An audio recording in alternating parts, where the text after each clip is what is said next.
Hello, people. I'm Avery, and this is the story of my entitled in-laws.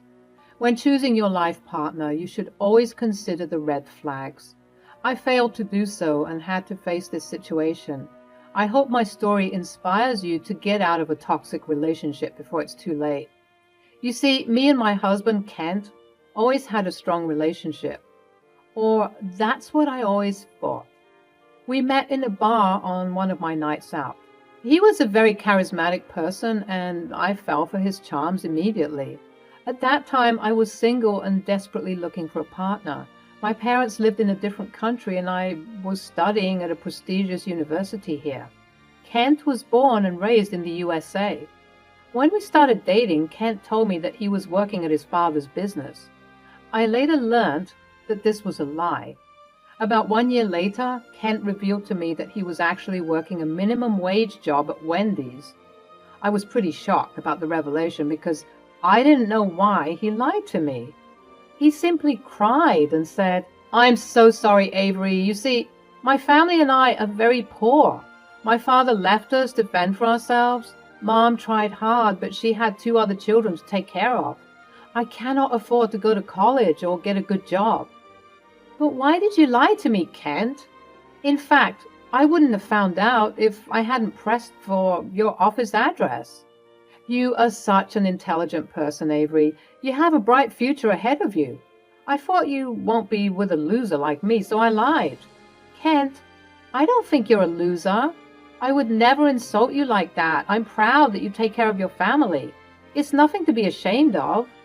Kent was super apologetic, and I decided to forgive him.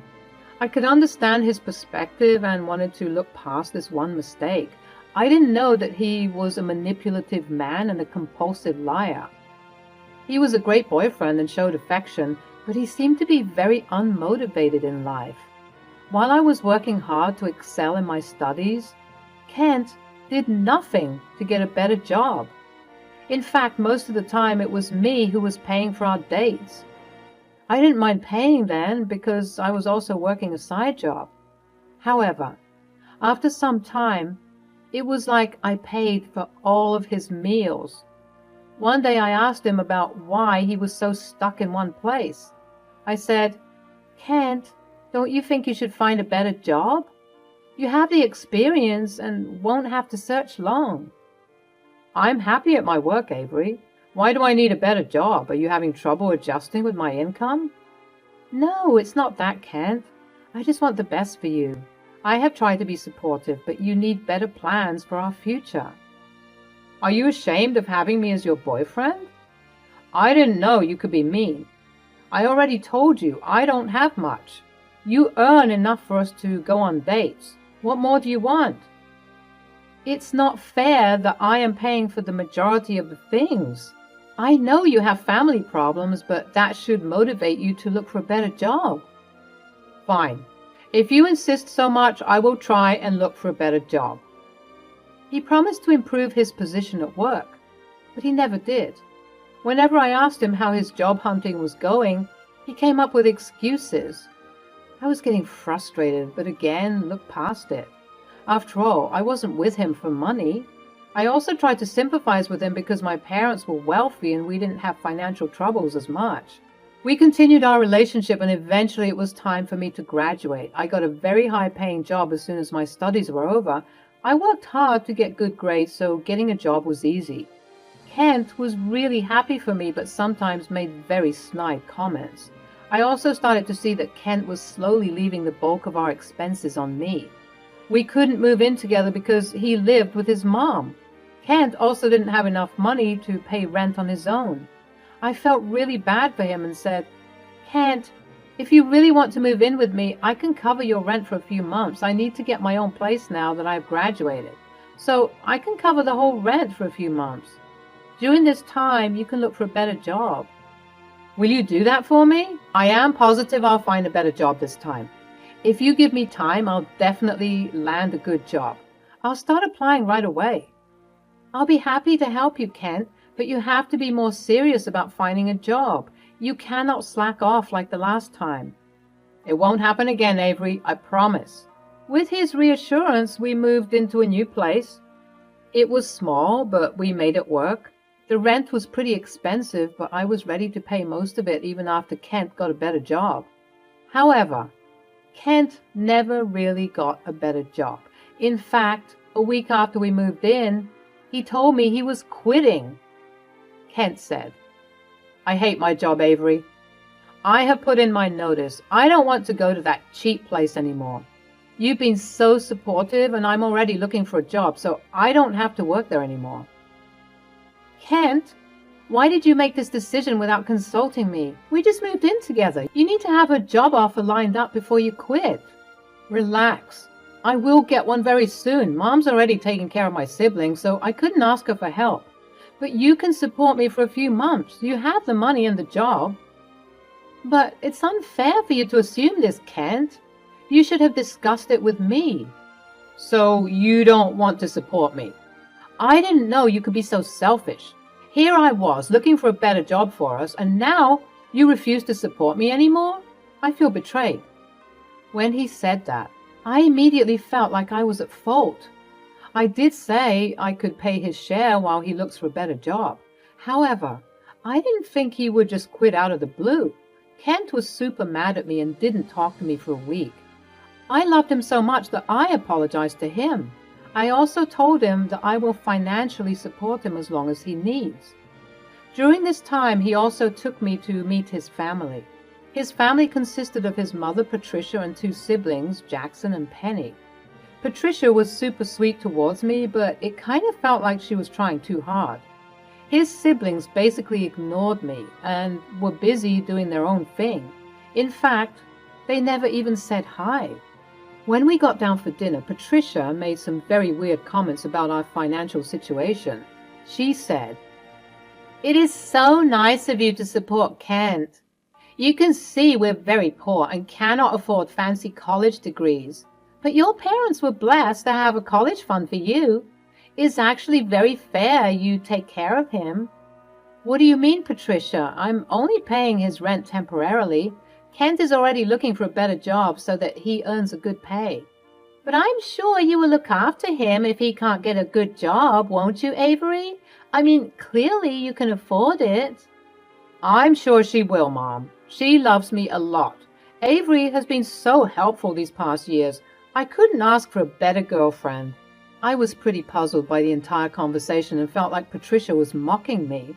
I also didn't like how Kent just nonchalantly told his mother that I will take care of him. All this didn't sit very well with me. When I asked Kent about it, he simply shrugged and said that I was thinking too much. I didn't know any better and chose to take his word for it. Months passed and Kent was nowhere near to finding a good job.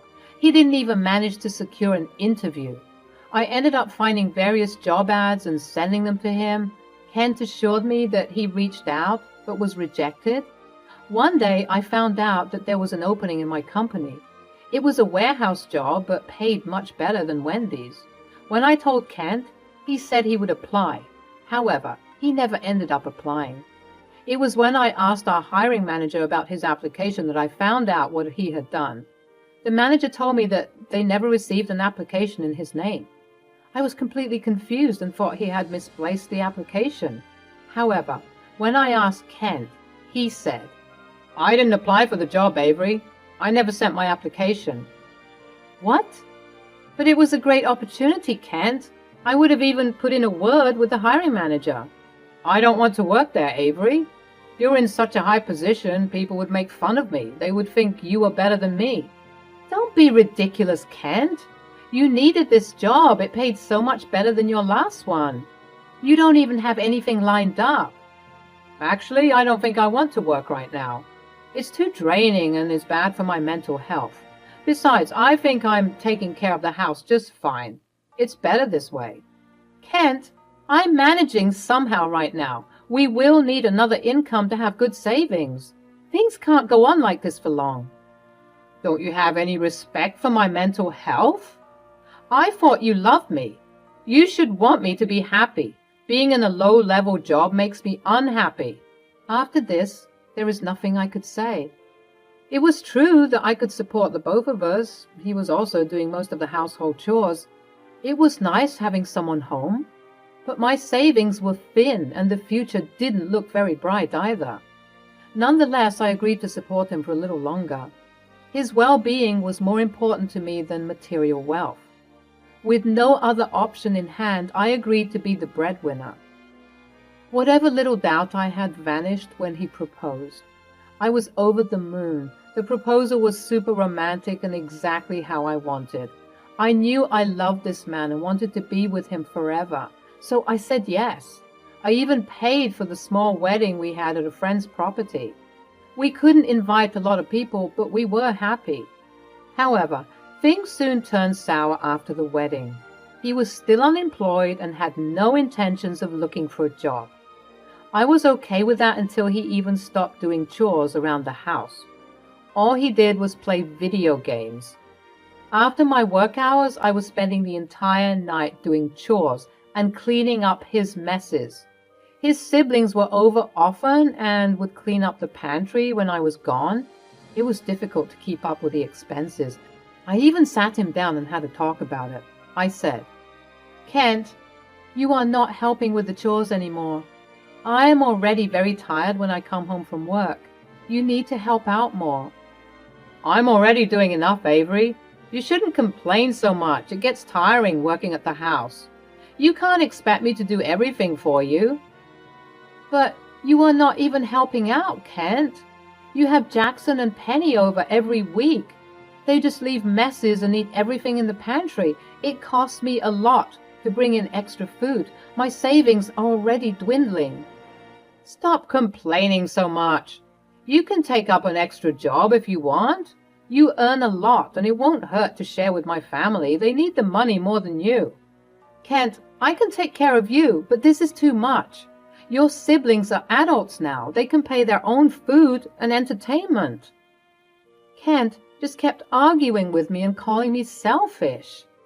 He thinks that his family is a package deal. No matter what I say, it always boils down to me being privileged and entitled. Kent never considered that I had to work and study hard for my job. It wasn't handed to me on a silver platter. I called up his mom and talked about the issue. I genuinely thought she could drill some sense into him. Patricia was a hard-working woman. I knew she would help. However, she said, "Avery, you know my son doesn't have a fancy degree. No one would give him a good job. It's selfish of you to force him to work. We are your family now. It's normal that you have to deal with us. Stop being so damn selfish." "Patricia, I know he finds it hard to get a good job, but it's not the end of the world to work a dignified job. I am fine with whatever he earns. He just needs to help me out. He doesn't even take care of the house anymore." "Oh my God, Avery, he's a man. Men don't do household chores. It is your job as his wife. You are being so controlling. I can't believe he married you. If you love my son even a little, you will stop being such a horrible wife." My conversation with Patricia went nowhere. In fact, I was appalled that she supported his wrongdoings. I felt like I was stuck in a toxic relationship. No one was supporting me. After some time, I started to believe that I was wrong. Kent even started to love-bomb me after a few days. He promised to do better and help me out sometimes. Still, there was a creeping doubt in my mind. I thought things might get worse, and it sure did after a month. It was pretty late when I went home from work. I noticed Patricia's car in the driveway. I was a little confused because she rarely showed up. As I walked into the house, I saw that even Jackson and Penny were present. They looked at me a little weird and told me to sit down. When I did, Kent said, "There is something that we need to talk about. It's time we finally do the right thing." "What are you talking about?" "Our lease will be up next month. We will need a new place to stay. Penny's an adult now, and all of us need separate rooms. So we were thinking it's about time you get a new place so that we can move in." "Our lease also ends next month, Avery. We were thinking about getting a bigger place, one that would be big enough for all of us. So you need to look for a new property. They will be staying with us now." "Are you serious? You want to pay for your whole family now? Patricia, are you even going to contribute anything?" "Of course not. My son will never charge us rent. It is your responsibility to take care of us. You are the breadwinner after all. I want a separate room, by the way. My boyfriend will be over every week. We need some privacy. Same goes for me. I'll have the boys over every Saturday for our weekly parties. You need to get a bigger fridge for the extra munchies. It will be so nice to have the family together. Avery can finally put her salary to good use. I think you can take up another job. That way you can have a better lifestyle. It's time you fulfill your responsibilities and provide us with a good life. Okay, then I'll see what I can do. I was absolutely stunned by what they said. After they kept babbling about their demands, I started to get mad. Kent not only sprung this one on me, but also refused to get a job. He expected me to house his mother and his two very adult kids. It was like I was their slave and their cash cow. However, I was completely done with this family. Hell, I was even done with Kent. So I came up with a plan. First, I assured them that I would figure something out. Then I got them out of the house. I talked to Kent in hopes of salvaging at least some of my marriage. However, he was adamant that I had to shoulder his responsibilities and take care of everyone. At that point, I knew there was no coming back. So I called my parents and asked to move back home. They knew about my trouble and agreed immediately. Next, I put in a request to transfer at work. I knew they had an opening in my home country. It was all the incentive I needed. Slowly, I planned the move. Only my name was on our lease, so ending the agreement was smooth. The landlord was super cooperative and even agreed not to tell Kent anything. When the month was close to an end, I booked a ticket back home. I didn't tell anyone. I simply upped and left. After reaching my parents' house, I was bombarded with calls from Kent. When I picked up, he said, "Where the hell are you? Your suitcase is gone and the landlord is telling me to empty the house. What is going on?" "I'm back in my home country, Kent. Away from you for good. And you and your family can look for a new house all by yourselves." "You're not making any sense. What have you done?" "I've ended the rental agreement with the landlord. You're now free to move to your big house. However, I will no longer pay for it. It's time to take your sorry ass to work. I will come back only for the divorce. Don't worry, you won't get a cent out of me." "No, you can't do that. You can't make us homeless. You are a selfish woman. Come back and make this right. I demand you return. There is no way I will sign the divorce papers." "Oh, we will see about that." With that, I just hung up on him. He never stopped calling or texting me. Within a short time, even his mother and siblings kept pestering me. The calls and texts kept on coming even after a week. 1 week later, I received a text from an unknown number. It was Patricia, begging me for help. She told me that they were homeless. They never renewed the lease, thinking that I would take care of the housing. With no money to their name, they were living out of their cars. Patricia kept begging me to come back and do the right thing. They needed me and were having a hard time with their financial situation. Ken tried to get a new job, but no one would accept his application. It would take them months to even find suitable jobs for Kent and the siblings. Even Kent sent me voicemails from unknown numbers to try and win me back. I simply blocked them all. I'm actually doing a lot better in my old home. My parents have retired and love having me near them. They never liked Kent, and now I know exactly why. Dad even promised to look up a good lawyer and talk about the divorce. I will eventually go back to finalize the divorce, but for now, I'm taking things slow. The calls and texts from Kent and his family stopped coming. Guess they were too broke to even get a phone connection. I didn't care. I am finally free from my toxic husband and living life afresh.